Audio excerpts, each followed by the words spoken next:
because of AI and because of the rise in AI, the number of data centers across the country has increased. Now, in India, there is a very simple fact, which is we consume about 20% of the global data. Okay. But our data center capacity is only at 3%. Every data center requires a cooling system, which is where the demand for cooling systems is also increased now. Yeah. The ideal temperature, actually, which is again very interesting point, for any data center operation is between 18 to 27 degrees Celsius. Okay. And the sweet spot is at 24 degrees. Correct. But India as a country is hot. So the cooling system requirement for India is more. Whichever technology is the most efficient from a cost point of view, from a longevity point of view, will be the one that will be adopted, right? So it's like a very similar argument to combustion cars and electric vehicles, right. Where electric vehicles are very high on the initial cost, but then the running cost is very low. Much lower, yeah. And the opposite for combustion cars. Correct. It's a very similar model.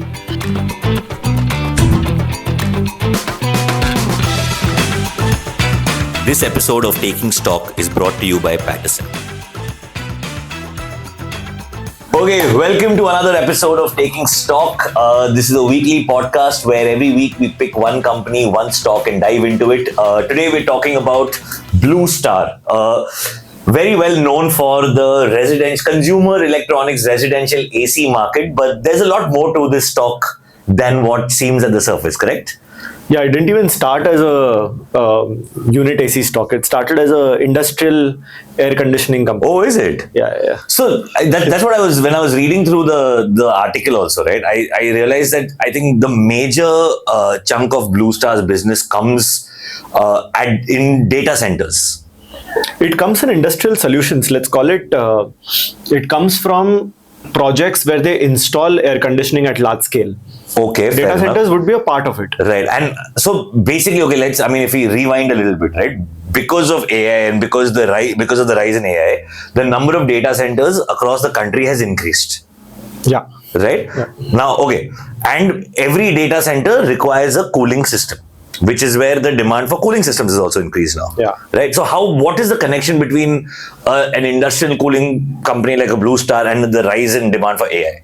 Yeah. So, see, at present, one is data center workloads have already increased and they're rising, but they're set to rise much faster. Correct. So, if you refer to the TD Power System, the podcast we've done, the podcast that has a lot of detail in terms of how data center growth is happening all over the world. Correct. Now, in India, there is a very simple fact, which is we consume about 20% of the global data. Okay. But our data center capacity is only at 3%. Right. So that has to at some level match up. Right. And there's major initiatives already happening across the country to increase the scale of our data centers. Yeah. So at present, see, most of the data center capacity is measured in gigawatts. Okay. Because power consumption is the major thing in data centers. Right. So the capacity depends on how much power is consumed. Correct. So the capacity of a data center itself is measured in gigawatts. Understood. Or kilowatts or megawatts or whatever. Right. So for India at this point in time, you've got a capacity of about 1.7 gigawatts. Okay. And that is set to increase to about various estimates, but roughly about 8 gigawatts in the next 4 to 5 years. Okay. So we're talking about a 4x jump in capacity, 4x to 5x jump in capacity over the next 4-5 years. Right. So that's a massive jump coming in. And not only because of AI, but overall data storage also. Right. So India, again, data consumption for AI is one part of the overall thing. Correct. So if I look at the overall data center usage, 50 to 60% of it would be for computer workloads. Okay. 35 to 40% power usage is for cooling systems. And 5 to 10% for infra. Okay, understood. So within the workloads, half will be about cloud computing. Right. 1/3 will be email and storage. And the rest of it, which is 15%, will be AI. But this is only going to keep on increasing, so right? the AI part, which is 15%, will become 30% over the next 4-5 years. Right. And that will be the major driver for overall growth in data centers. But my point is, the overall sort of requirement for data centers is only going to keep increasing. Right? Because the amount of, if I break it down to the most basic language, the amount of data we store is going to keep increasing. We're going to get more Storage computer plus workload, computing, yeah.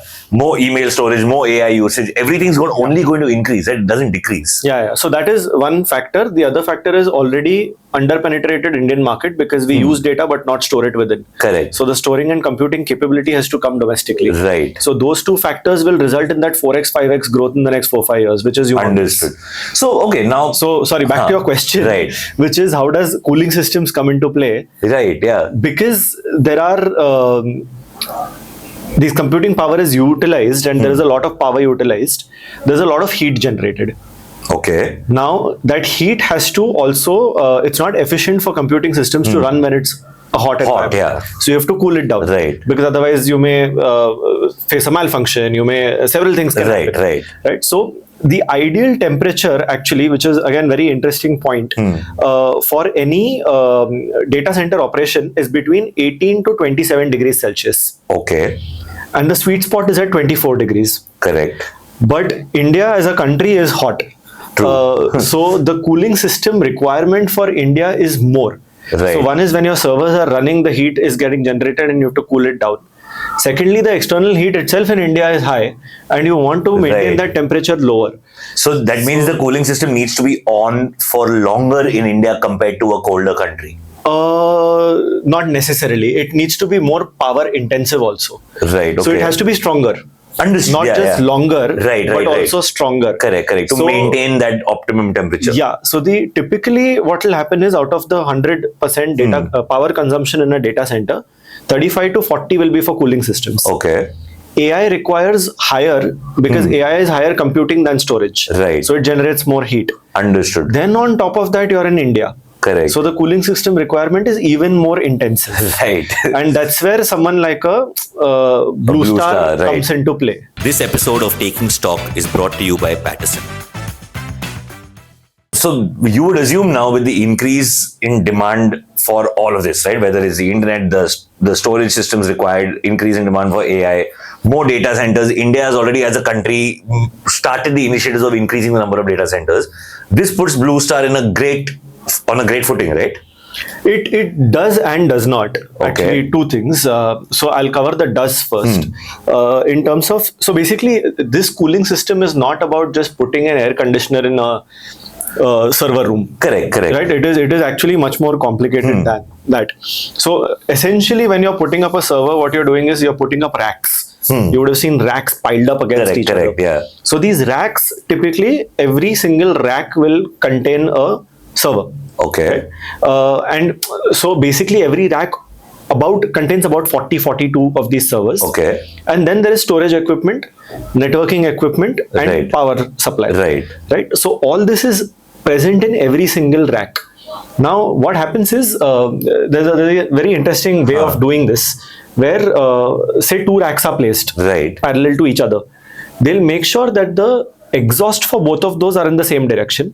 Okay. So they're they're placed opposite each other. Okay, so the air is coming out of the same... Yeah, okay. And then the next rack will be where the air is put in, the cold air is put in on the same place.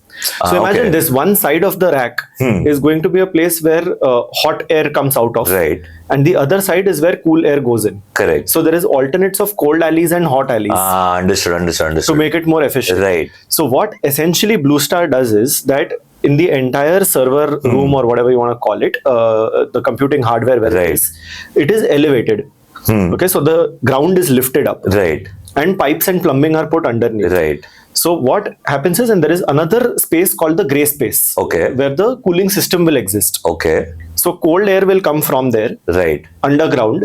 It will go into the cold alley. Right. It will cool down the system. Understood. On the other side of the servers, hot air or exhaust is coming out. Right. This air will be sucked upwards. Okay. And then there are ducts up also, from where the air goes back into the cooling system. Oh, so that same air is sort of getting cooled and then getting recycled within that system. Yeah. Right. So it's not like putting up an AC in my living room, basically. No. It's much more complicated than that. It requires a lot of monitoring, planning.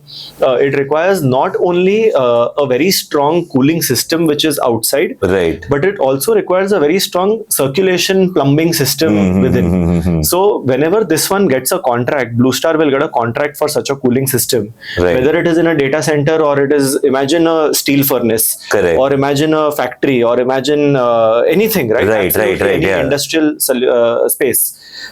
It requires a lot of what we call HVAC. Okay. So it'll have heating, it'll have ventilation, it'll have air conditioning, or it is at the same time also called MEP, where they're doing mechanical, electrical, and plumbing work. Right. So a lot of the work has to do with even as simple as creating ducts, right? Putting. But these are extremely customized solutions, then, right? Yeah. So it's not. It can never be one size fits all, because I'm assuming every factory, every industrial requirement is different. The temperatures needed are different. The ducts, whatever, right? It's extremely customized for each so it's project by order. project. Yeah. So a lot of the equipment will be, it can be similar, because the cooling system which is placed in a different area may have similar parts and accessories which are manufactured in a central place. Right. But then the overall architecture changes. Understood. The size of the compressor will change depending on the cooling requirement. Everything else will change, but there are a lot of parts in the cooling system can be a little bit not so different. Understood. Okay, so now when you're saying, Blue Star is the king also, but then in some places it's not. What happens here? So when it comes to data centers specifically, right?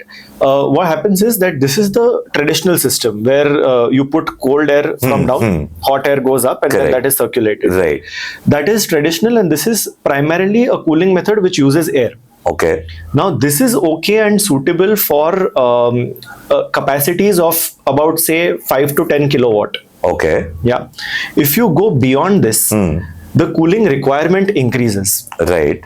And on top of that, when you're sort of doing like AI centric work, the cooling requirement is even higher. Okay. So this becomes an extremely inefficient way of doing things. So the entire system is different when it goes beyond that capacity? Yeah. So beyond that capacity, I mean, now the data centers have been going in that direction. Right. These are much larger data centers. Earlier, you could set up smaller data centers, but now there is sort of mega sized data centers coming up.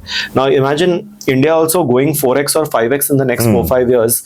The size of the data centers is going to be much larger. Correct. And hence this system is also going to be much more inefficient. Right. So what you're going to land up with, and which is picking up pace globally, is that two other methods. One is a liquid direct to chip method. Okay. So this method, primarily what it does is there is a cooling liquid which goes onto a cold plate. Okay. And the cold plate is in contact with the server.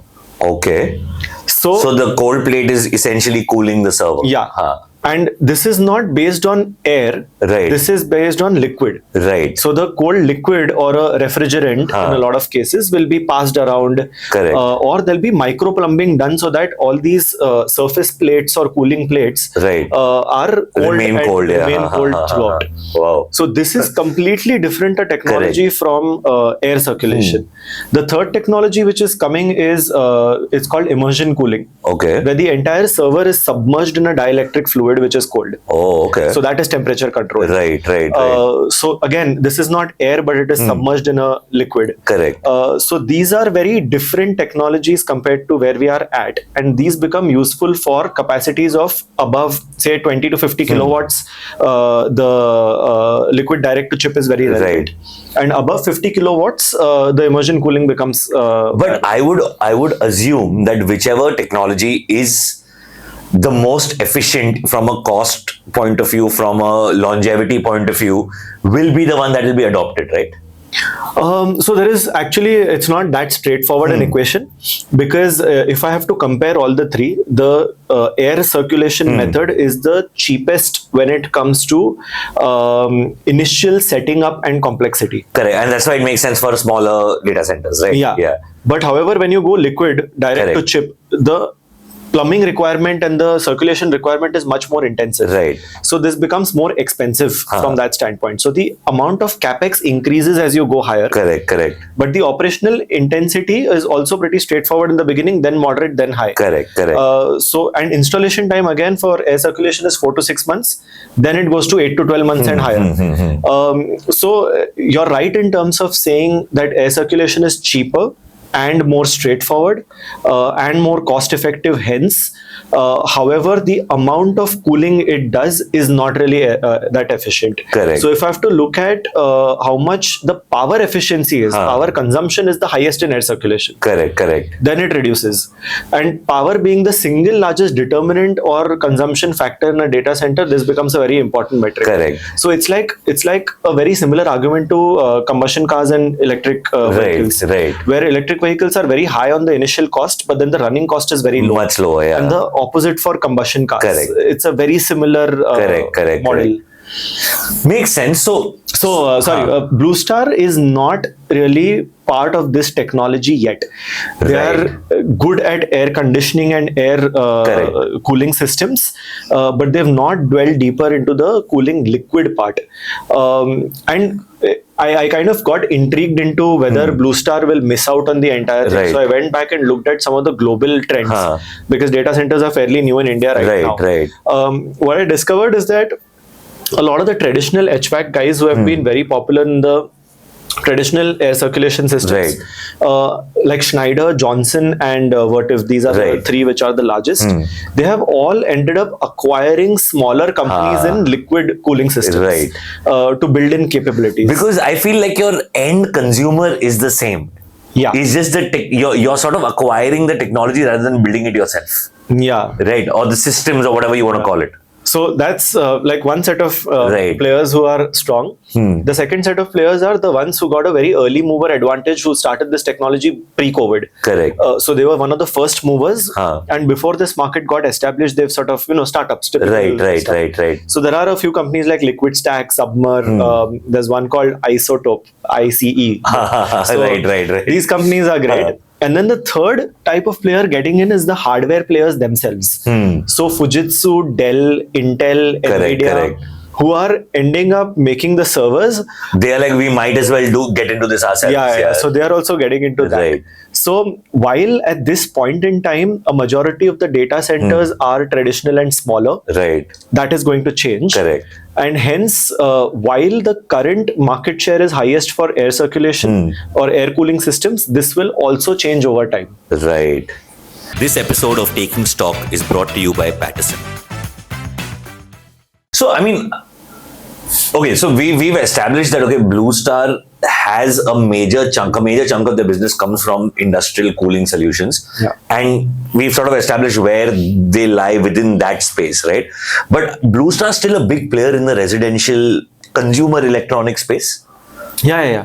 So they've got roughly a 15% market share when it comes to room ACs. Right. And this has sort of increased from about 7% to 14% in a decade. Correct. So they have actually doubled their market share over the last 10 years. There's enough talk about global warming and all of that, right? I'm assuming the demand for AC is only going to increase in a country like India. Yeah. No, that is one. The AC demand is a separate thing. So, and that is also pretty interesting because the total AC market in India is about 30,000 crores. Right. Just to put that into context, the penetration of ACs in India is at its lowest compared to other consumer electronics. Yeah, I would assume, because AC in India is still a luxury. It is. Right? It is a privilege. It is something that most households cannot afford.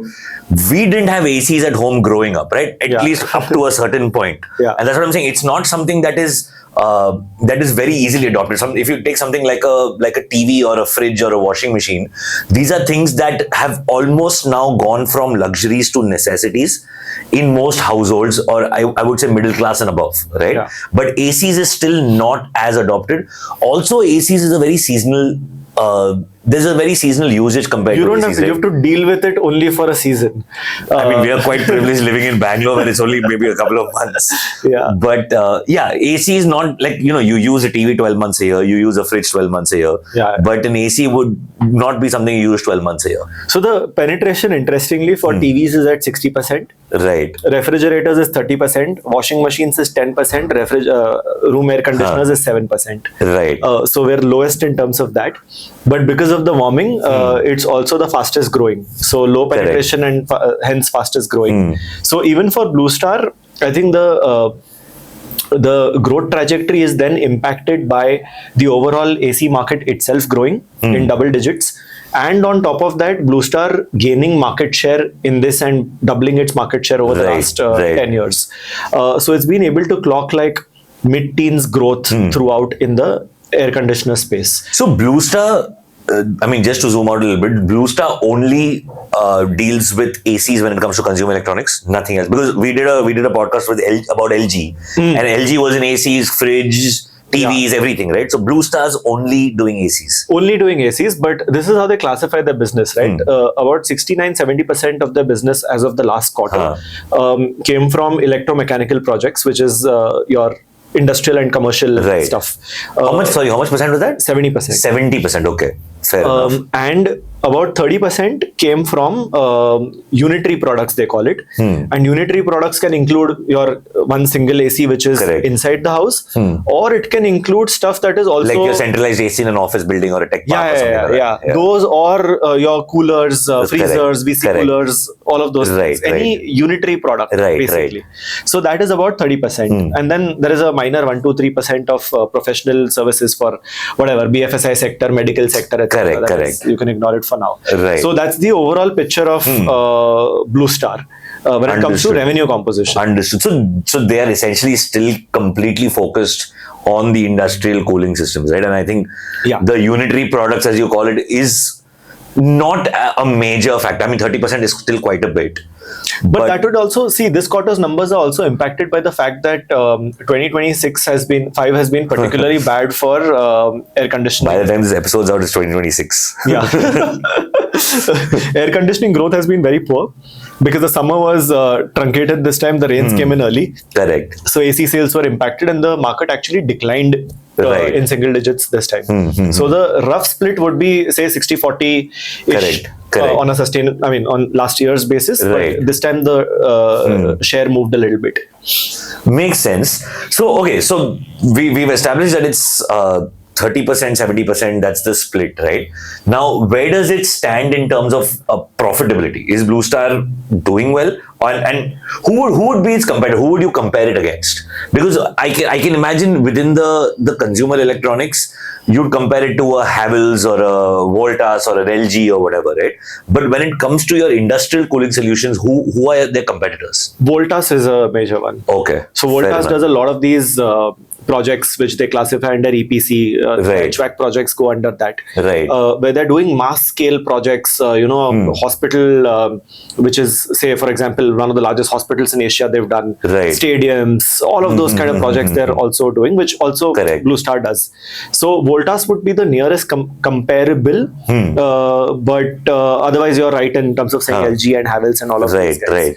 So profitability wise, Blue Star would roughly be, they did a EBIT margin of about 7.3%. So profitability is pretty mid when it comes to, but all electronic companies are roughly in that zone. But the ROC and ROE are pretty healthy compared to others because the industrial projects business tends to be better on return ratios. So Blue Star for FY25, for example, their ROC was 27%, whereas Voltas was at 17%, Havells was at 18%. So better return ratios compared to others. Margins may be pretty similar compared to others. Right. This episode of Taking Stock is brought to you by Paterson. And the evergreen question, valuations, because that's what they all want. Give the people what they want. So Blue Star, because it's got multiple businesses which are very different from each other, I would typically look at valuations. I would separate it out for the two businesses. So I would look at the industrial business or the MEP business to have a separate valuation profile, and the consumer electronic business to have a separate valuation profile. And together, they won't be very different. If I refer to a couple of the broker reports that have recently come out, they peg the consumer business at about 50 times 1 year forward. 2 year forward. 50 times, and then the the industrial business at about 40 times. So the blended valuation comes to about 47, 48 in terms of what they're pegging it at. If I look at the current, if I forecast FY27, 28 earnings basis, just purely mid-teen growth assumptions in both the consumer electronic and this business compared to what's happened in the recent past, it would trade at a 48 times FY27 and 38 times FY28 P. On average, over the last 10 years, it's traded at about 46. Understood. So the valuations are not very varied compared to what it has been in the past. Correct. And I don't, while all of that sounded very sexy in terms of AI and great growth, etc., I would place a few sort of caution points there. Would be that number one, the industrial business can get pretty intensive because one, working capital gets stuck. Right. Second, payments can be difficult. Project durations can last long. Right. Project duration sometimes also lasts longer depending on when that end project is finishing. Right. Because the end project, if it stops getting a funding midway and it's a fairly large project, you're stuck. Correct. Receivables can be a problem. Right. So all those issues can exist. Luckily, they haven't existed for Blue Star in a while, but that is something that has hit Voltas in the past pretty bad. Right. So I would typically tread with a little bit of caution when it comes to that business in terms of giving it a full-fledged valuation. Right. And on the AC side, which is more say commercial or retail use, there again, as we discussed, 2025 has been a bad year.